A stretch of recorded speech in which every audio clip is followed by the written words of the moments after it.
It started with her voice, sharp, clipped, and full of something I'd never heard directed at me before. "Dad, you need to stop commenting on my posts. You're embarrassing me." I froze, the phone pressed to my ear. For a second, I thought she was joking. I asked, "Embarrassing you? How?" Her sigh came through the line like static. "You keep writing those long comments under my photos, stuff about when I was little or how proud you are. People read that, Dad. It's not professional." Professional? That word hit me harder than any insult could have. I'd spent my life trying to teach her that pride in family was something sacred. Now, it sounded like a liability. "I only said you looked happy," I told her. "You do? You remind me of your mother when you smile." There was a pause, long enough that I thought she might soften. But then she said, colder this time, "Please stop bringing Mom into everything. It's not good for my brand." Her brand. I remember staring at the photos she was talking about. The same ones I'd taken at her graduation, at her first apartment, at the birthday dinner where she'd hugged me and said, "I wouldn't be here without you, Dad." Now, those moments were being rewritten into something she needed to hide. She continued, her tone controlled but hard. "If you really care about me, just stay out of my online stuff. Don't tag me. Don't post old pictures. You're crossing boundaries. Boundaries. Between father and daughter. Between love and embarrassment. Between memory and image." I wanted to tell her those photos were mine too, that I had the right to remember, but I didn't.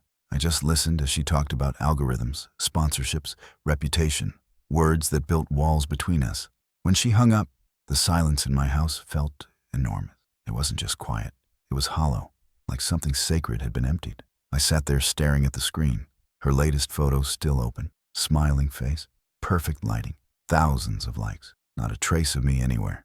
I scrolled down and saw my last comment under one of her posts. Just a few words. "So proud of you, kiddo." It was gone.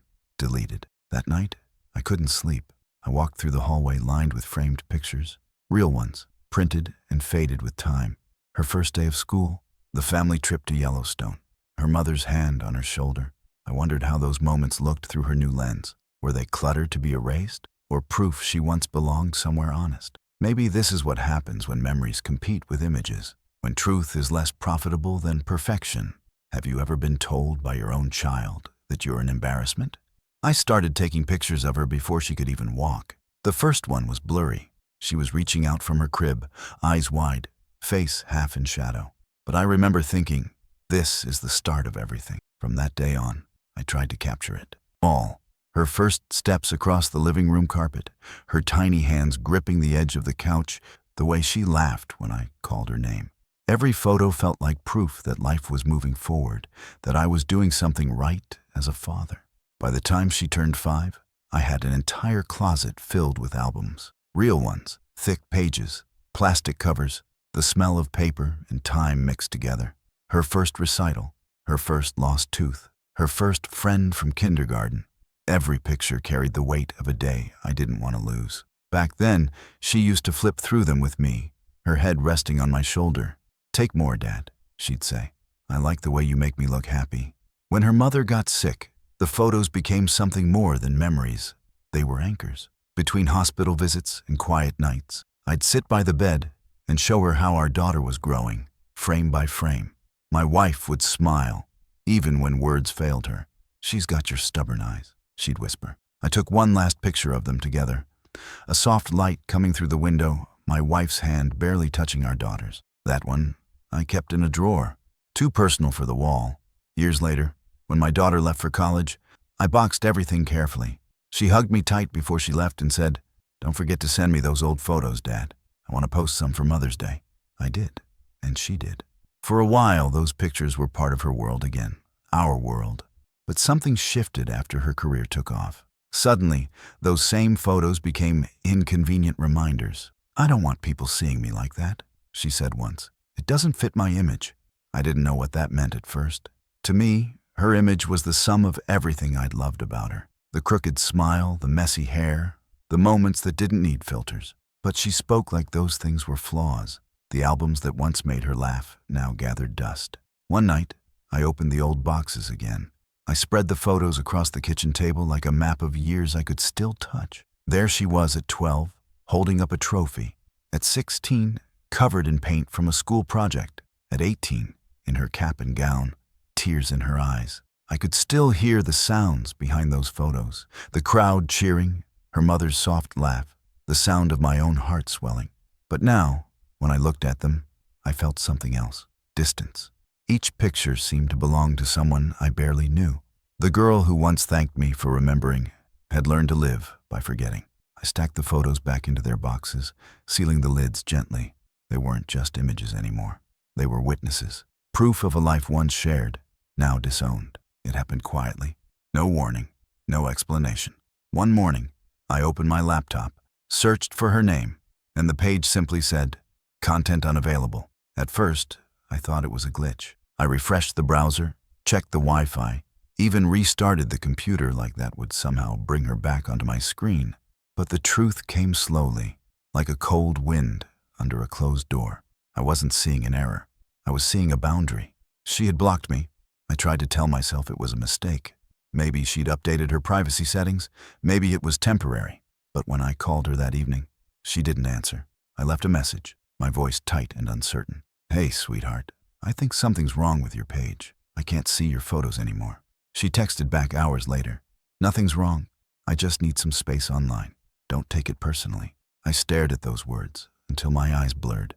Space online. I didn't know that love could need distance measured in clicks and filters. I typed a reply, then deleted it. What could I say that wouldn't make me sound like an intruder in my own daughter's life? A few days later, a friend from the neighborhood mentioned seeing her post about a solo childhood photo. He said she looked so adorable and independent back then. Something inside me went still. I asked him to send it to me. When he did, I stared at it for a long time. It was our old family photo, the one I took at the pier when she was 7. Except now, only she remained in the frame. Her mother's arm, my shadow, the laughter that once filled that image, they were gone, cropped out like they never existed. That kind of erasure doesn't happen by accident. I felt something twist inside me, not just sadness, but recognition. It was the moment I understood that her world didn't have room for truth anymore. She had rewritten the past, and I was no longer part of her version of it. I tried again to reach her, gently this time. I wrote, "I saw your new photo. I hope you're doing well. I miss you." No reply. I sent another message, then another. Each one sank into silence. That night, I sat alone at the table where her mother and I used to go through photo albums. I thought about how her mother would have handled this, probably with more grace, maybe even forgiveness. But all I felt was a quiet, steady ache that wouldn't fade. I decided to start saving everything I still had, not out of spite, but preservation. I backed up the old photos, printed new copies, labeled dates, and made folders with her name. If she wanted to erase me, I couldn't stop her. But I wouldn't let her erase the truth. Maybe someday, when the lights of her world go dim and the noise fades, she'll look back and see what she threw away. Until then, all I can do is keep the record straight, in my files, in my memory, and in what's left of my heart. There was a time when I could recognize my daughter in every expression she made, the way she smiled, tilted her head, even how she fixed her hair.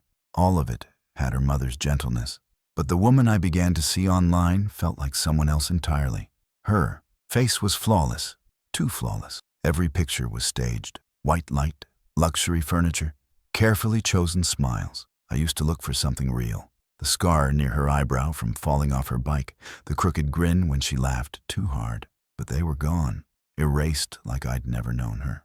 She had built a world that didn't need truth to survive. I'd hear from others before I saw anything myself. A neighbor would say, "Your daughter looks so successful. I saw her in that magazine interview." I'd nod, pretending pride. Then I'd find the article, scroll down, and read her words. "I built my career from nothing. Everything I have, I earned on my own." I'd stare at that line for a long time, on my own. I remember selling the old pickup to cover her first semester's tuition, working overtime at the factory when she wanted to move to Los Angeles. I remember helping her pack, telling her to chase her dreams. I didn't realize she'd have to lose herself to catch them.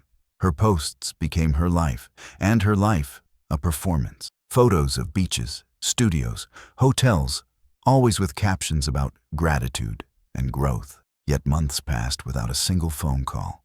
Her voice, the real one, was fading from my world. I'd leave messages that went unanswered. "Just checking in," I'd say. "Your mother's roses bloomed early this year." No reply. Sometimes I'd watch her interviews online.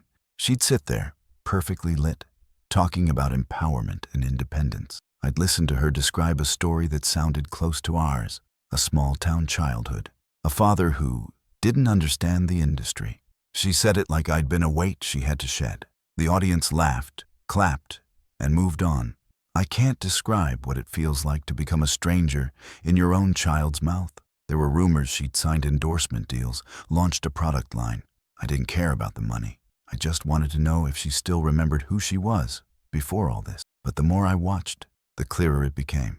She didn't just change. She curated herself. Every piece of her life had been edited to fit a brand, and the parts that didn't, like me, were cut away. I used to think fame showed people who you really were. Now I know it hides them instead.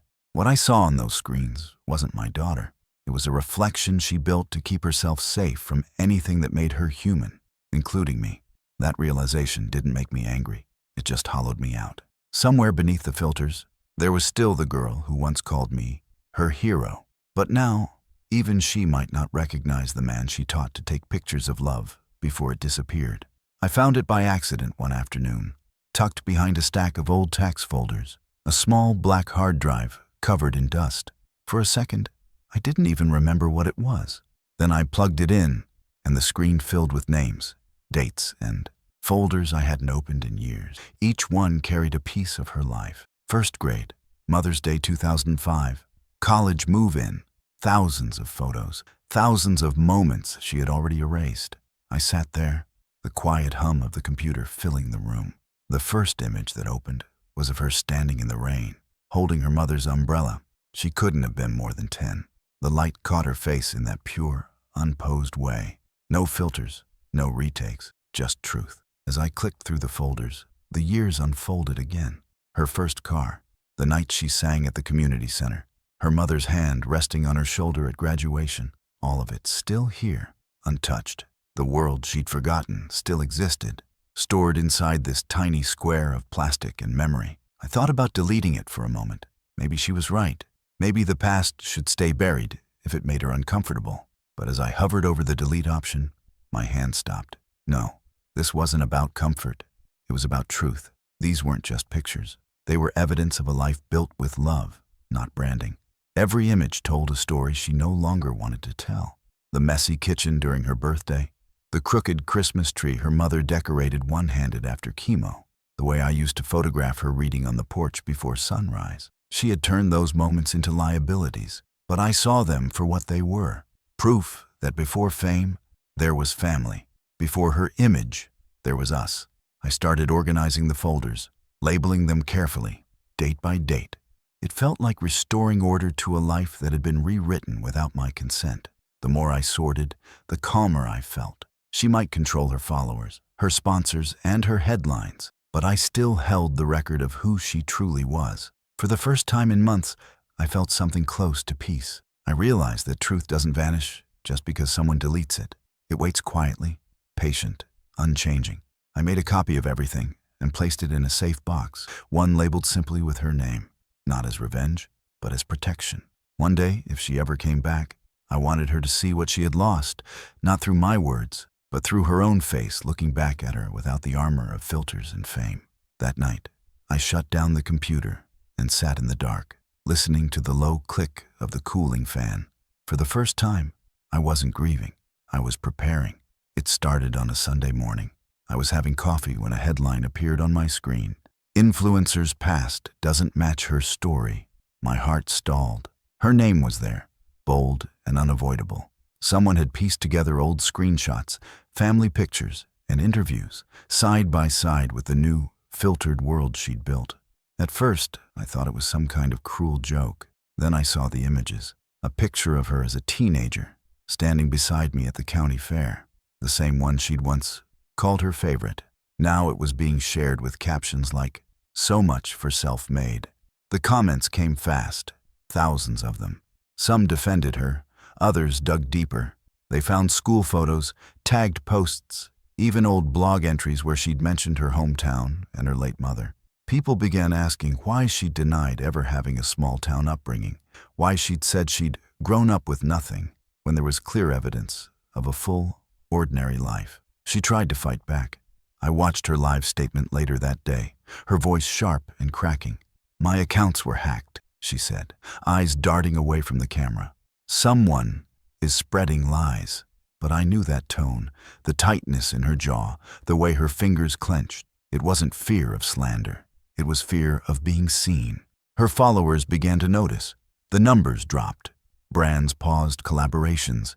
People posted side-by-side comparisons, her glamorous persona against the real photos she had once shared before fame.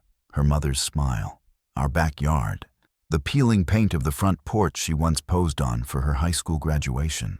None of those pictures came from me. I hadn't uploaded anything. I hadn't sent anything. But truth, once hidden, has a way of finding its way back into the light. I realized that somewhere, someone else had saved what she tried to erase. A classmate, an old friend, maybe even one of those early fans who'd once believed in her for the right reasons. I didn't feel proud, not even relieved, just still. Watching from my chair, I saw the facade crack, piece by piece. Every denial she made only deepened the divide between who she had been and who she was pretending to be. In the days that followed, more interviews surfaced. Her silence grew. The same media that once celebrated her now dissected her. Discrepancies in timeline, they called it. Fabricated background. And for the first time, I saw her face without control. Tired, hollow, and scared. I didn't reach out. I didn't need to. The truth had done what anger couldn't. It wasn't revenge. It wasn't victory. It was simply balance. The world correcting itself after too many lies. I closed my laptop and sat there in the quiet, thinking how strange it was that truth could travel without a voice. All I had done was keep the evidence safe. But in the end, the truth spoke for itself. The phone rang late, past the hour when she usually posted her polished stories or brand updates. I let it ring twice before answering. Her voice came through shaky, raw in a way I hadn't heard since she was a teenager. "Dad, please don't hang up." I said nothing. She took a breath that sounded like she'd been crying for hours. "You've seen what's happening online, haven't you? It's ruining everything. People think I lied about my life. I need your help to stop it." Her tone shifted from pleading to defensive before I could answer. "Those pictures, the ones from before, they're making things worse. If you still have them, please delete them. People are connecting them to me, and it's spiraling out of control." I looked at the small box on my desk, the one holding the hard drive. "Those pictures," I said quietly, "are the truth. You can't erase where you came from." She sniffed, her voice tightening. "You don't understand. This isn't about truth. It's about survival.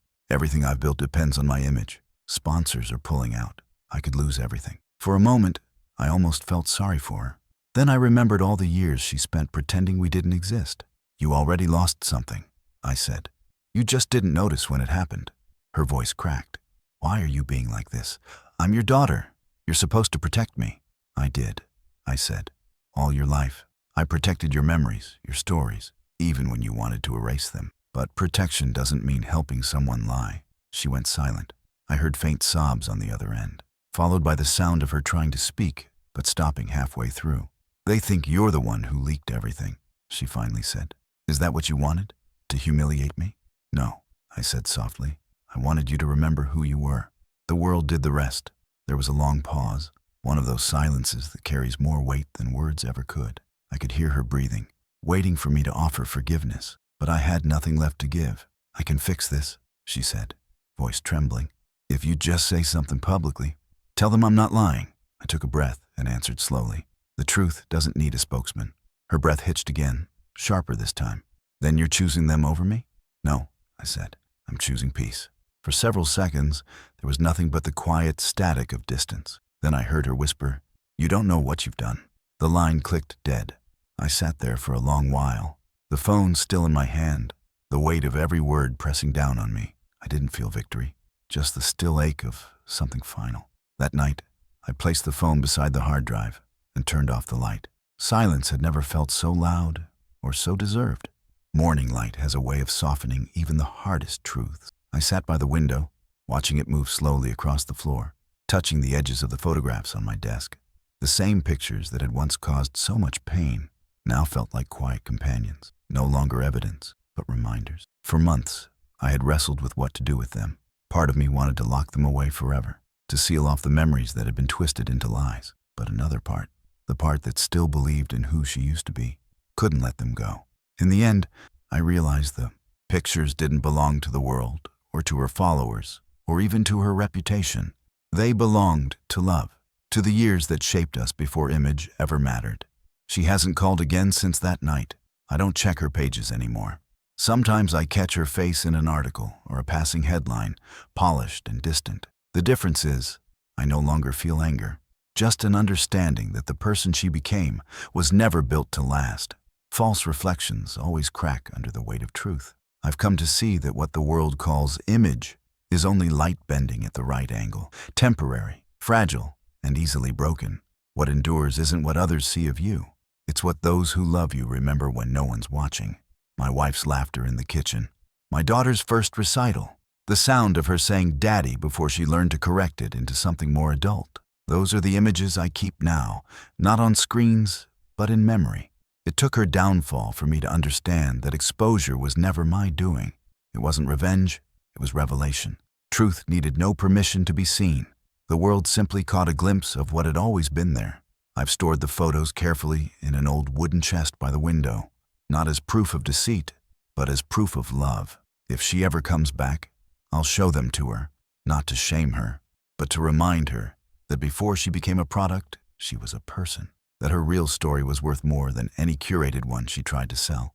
Sometimes, at night, when the light fades and the room turns quiet, I look at one picture, her holding her mother's umbrella, rain falling all around her. The frame glows faintly under the lamp. In that light, she's still my little girl. And maybe, somewhere deep down, she still is. Justice doesn't always come from punishment. Sometimes it arrives in silence, in the calm acceptance that truth has already spoken louder than words ever could. Was justice enough? Or do some lessons only surface when the truth is seen?